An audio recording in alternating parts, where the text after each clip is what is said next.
Benue.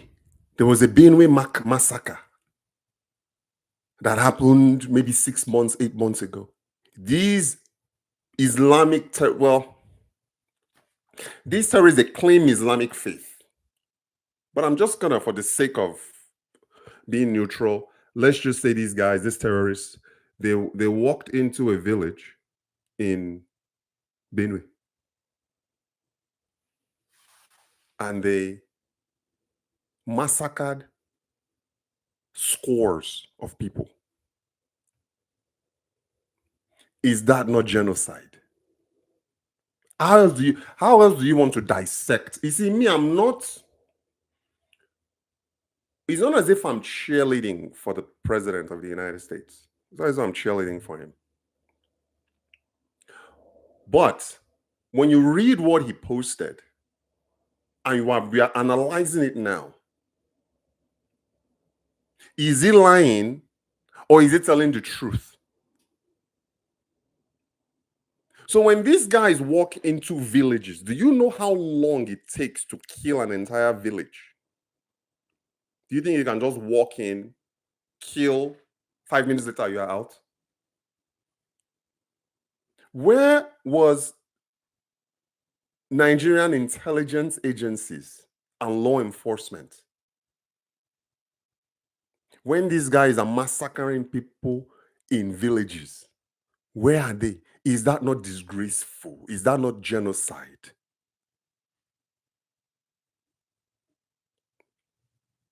My homestead alone,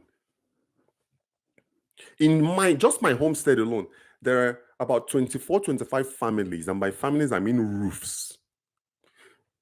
Just in my homestead, I'm not talking about my village. You add my village, you are looking at about 100 plus roofs, meaning homes, families. For these guys to come in and round up an entire village and start committing all of these atrocities, where was Nigerian intelligence agencies, law enforcement, when this was happening? And then to top it off, to make it worse,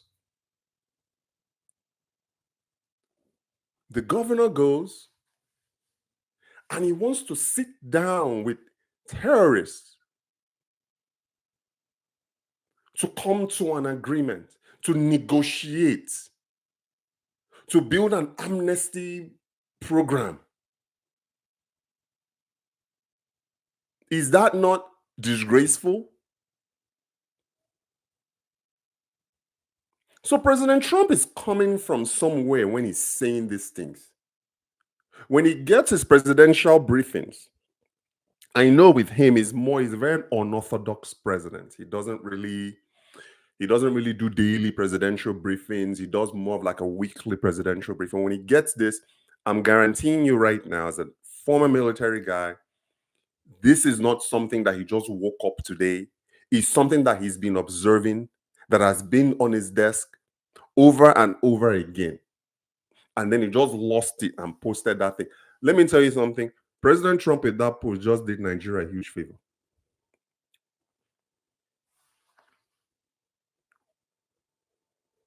The president of the United States just did Nigeria a huge favor with that post. From a military standpoint, let's get into a little bit of political standpoint. I'm not a political guy, but I'm just telling you guys from what I know.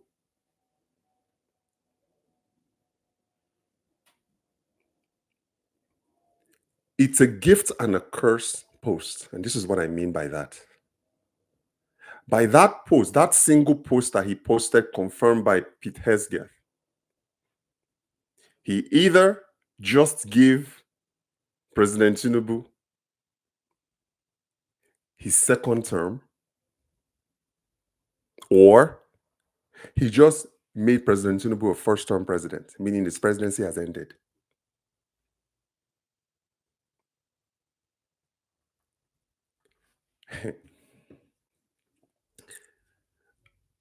Let me tell you something. The only common denominator here that can decide the outcome of whether he gets a second term or whether he's a first term presidency is President Bola Tinubu himself. The president of the United States just gave him a alley-oop. If you play basketball and you are into basketball, you know what I'm talking about.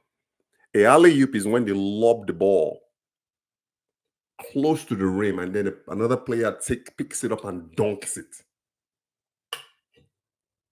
He just gave him a alley-oop. And I know some people in Nigeria, those that are not traveled now, that haven't been in anything, they haven't seen anything. They are saying that President Trump is threatening Nigeria. That's not a threat. He's telling the truth. He's telling you that if you don't fix this problem, yes, maybe he stretched the truth a little bit by saying Christians, because this is not a Christian problem. This is a Nigeria problem. But the post itself, listen, I'm telling me, I was born in Nigeria. I grew up in Nigeria. I came to the United States. I served in the United States. So I can speak intelligently from both an economic standpoint and a military standpoint. It's not a threat. It's a promise. There's a difference. So me, I'm telling you that he just gave with that post on Saturday. Mind you, he's not happy with Tinubu. He's not. Part of the reason is also, if you guys have noticed, a lot of these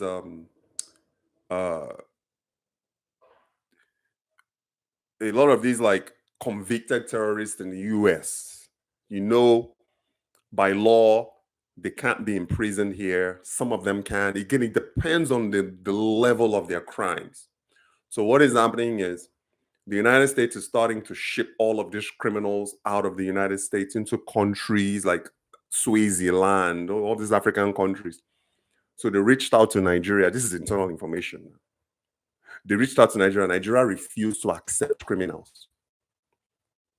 And rightfully so. They don't have to, by law. Ghana accepted. Swaziland accepted. Meaning they'll take those criminals in. The United States will pay for those countries to imprison those criminals. That's how it works. Just to get them off US soil. Nigeria said no, they don't want. So I can kind of see that there's a little bit of resentment there from the US. But Nigeria has it. I mean, they have their own rights. If they don't want any foreign criminals on their soil, they have the right to say no. And they said no. So maybe that is why, part of the reason why he lashed out publicly like that. But regardless,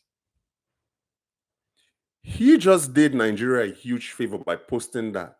Because now, are we not talking about it? This happened on Saturday. The entire world is talking about what he said today, Monday. The water cooler conversation now is about Nigeria. Every major news network in the United States is covering this story. So back to what I was saying about the common denominator that would decide whether the President Bola Tinubu, gets a second term or ends his presidency as a first-term president is going to be based on what Tinubu does. Now, he has already made the first move. He has already made the first action, meaning he's going to be meeting with the US this week. I'm talking about the Nigerian government. Again, I don't know if the president or both presidents are meeting each other or the administration of Bola Tinubu and the administration of Trump are the ones meeting. I don't know how it's going to work. Maybe the chief of defense staff, Pete Hegseth, is going to meet with the chief of defense staff of Nigeria. Maybe that's what's happening. But let me tell you how Tinubu is going to seal his faith. as a second-term president, if he wants to become a second-term president. And I'm not a political advisor. I'm just speaking from a military mindset. If he wants to become, if he wants a second term, you just have to go in alignment with Donald Trump. That is my advice. Because Nigeria needs strong US relations. Go in there, acknowledge the obvious truth. Yes, Nigeria has been, for the past 20 something years, they've been unable to solve this terrorism problem. Porous borders, guns being smuggled in, people getting kidnapped left and right. Nigerians in the diaspora are afraid to go home. From an economic standpoint, it affects Nigeria majorly. Yes, we've been unable. It is the truth. You've been struggling. So you go in there, you acknowledge the fact that, yes, we're trying.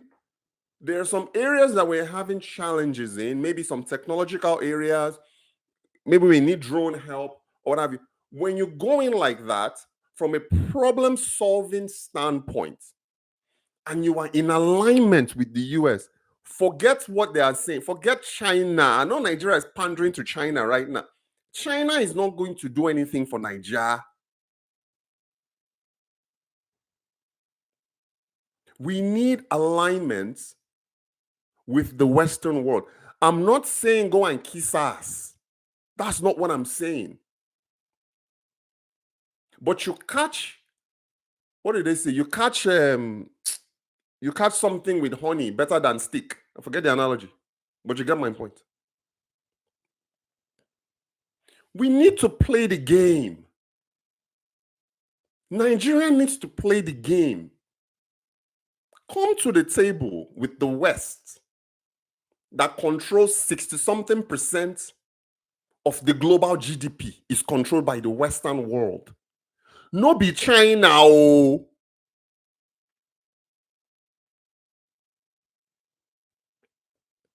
So if he goes into this meeting with an open mind,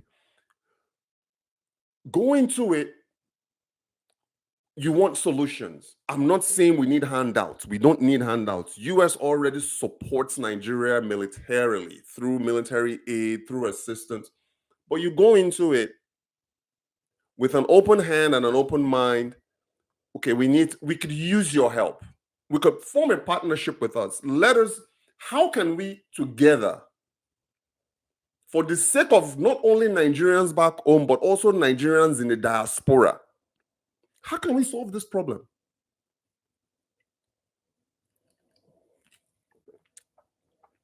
And then you work in alignment and in partnership. Because if you're in partnership with the US, you are automatically in partnership with US allies. So if President, you should be paying me for this. So if the president of Nigeria wants to secure a second term, because you know elections is coming up, you need US on your side. You need me as a capitalist. I'm a businessman, true and true. I take God beg you. If not for anything else, for all the capitalists out there, the entrepreneurs out there, I beg. We need US on our side. Please. Secure your presidency by being in alignment with the United States. Let everybody win. Let us solve this. Let me tell you, when you solve this terrorism issue in Nigeria, everybody wins. That's one. The second option is when you go in there in defiance. Who do you think you are? You know Nigerians now. Who do you think you are? And some politicians they're already saying that right now. Who does America think that they are? They can, do they think that can come here and do what they want? This is a threat. They are trying to bomb a sovereign nation, this and that. That's all bullshit.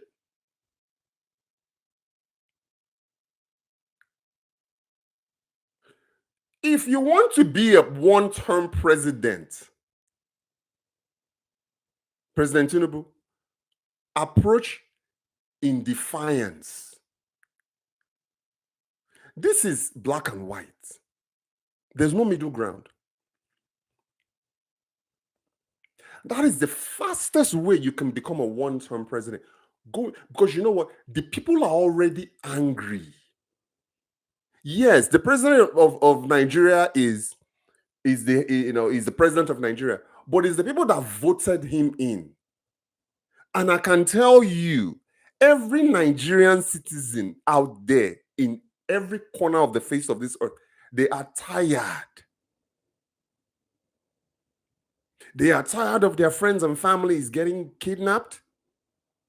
They are tired of their communities getting destroyed. They are tired of their loved ones getting murdered. So Nigerians, they're already angry with you because they don't feel like you're doing anything to help them. They are tired of being in poverty. Nigerians are tired of not having electricity.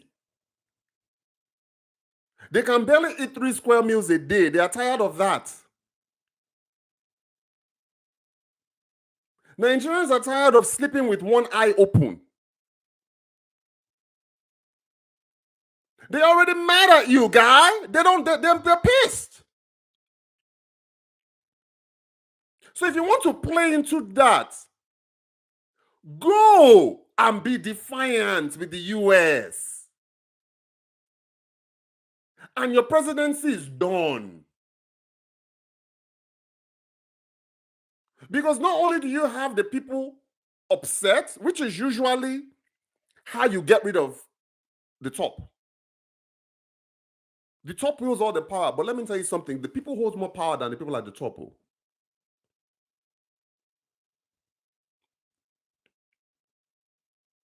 So if you want, go in defiance of the US, tell them it's bullshit, tell them to stay out of your business. And when the US is done with you, people like me will be affected because they might disqualify Nigeria from AGOA, the African Growth and Opportunity Act, where people like me benefit from duty-free exports out of Nigeria into the US. They will start there. If you are in defiance of Trump. And then they will seize all military aid. Like he said, Trump is a street fighter. He know they lie. Oh. The guy is serious.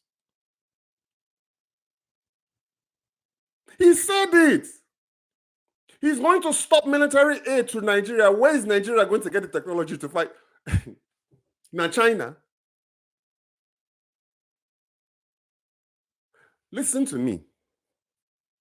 Don't drink the Kool-Aid. I love China. China is a great country. I've had strong, solid relationship with China for the past 20-something years. But China is a communist country.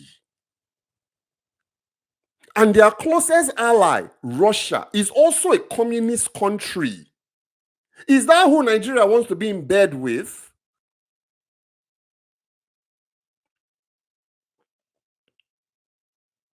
Is it?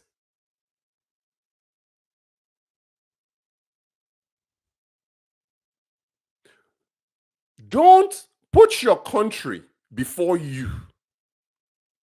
My personal advice, again, I'm not a presidential consultant and I'm not a presidential advisor. But all these politicians and gurus and everybody on the internet talking about Trump is invading, he's trying to invade. He's not trying to invade. He wants to stop this problem.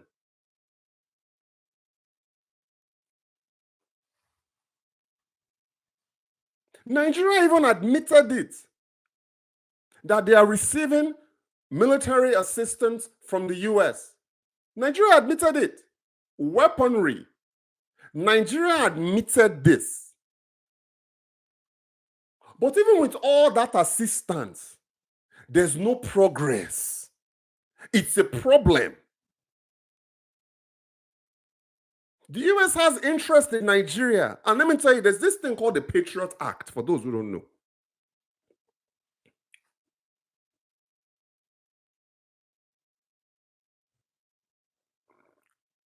So the Patriot Act gives the United States of America authority and expanded power to do surveillance.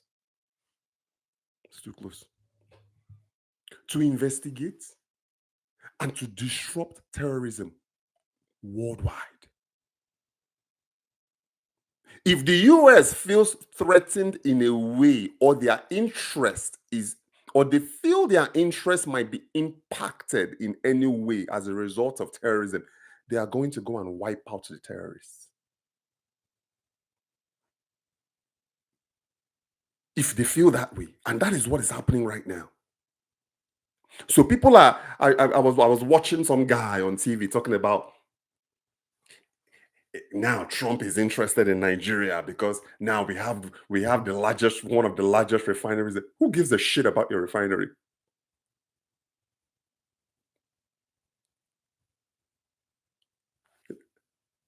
We don't even talk about refining here.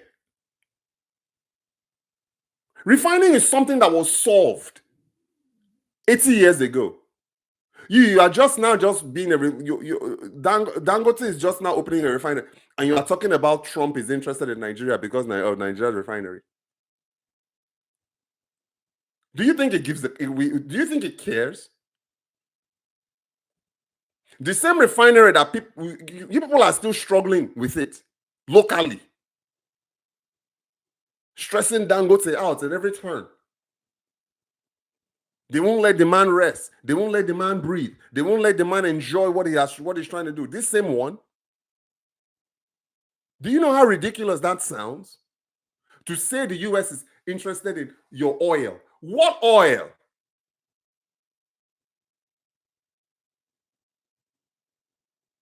Do you know the American refining capacity and capability in the US?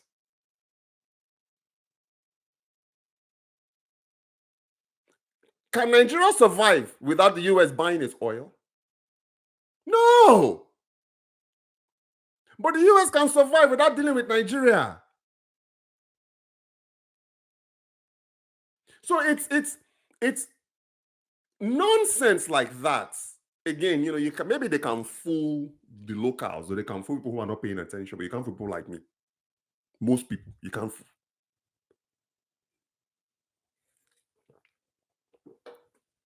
Nigerians are afraid to go to work every day. Farmers are afraid to go to their farm. The food belt of Nigeria, Benue State, is been largely disseminated. Everything in Nigeria closes at 6 o'clock. When the sun goes down, everybody goes down. Is that not disgraceful? Is the president of the United States lying? Are Nigerians not tired? We need to be a 24/7 economy. Nigeria is a 12-hour economy. Sun up, sun down economy. When the sun goes down, everybody goes down out of fear. To me, again, form your conclusions. But to me, that is disgraceful. And it needs to stop. And the president of the United States just gave us the greatest gift ever. He's talking about Nigeria. So take it for what it is. You've just been given he has the biggest megaphone and the biggest platform. If the president of the United States is talking about you, it's good or bad, it's a big deal.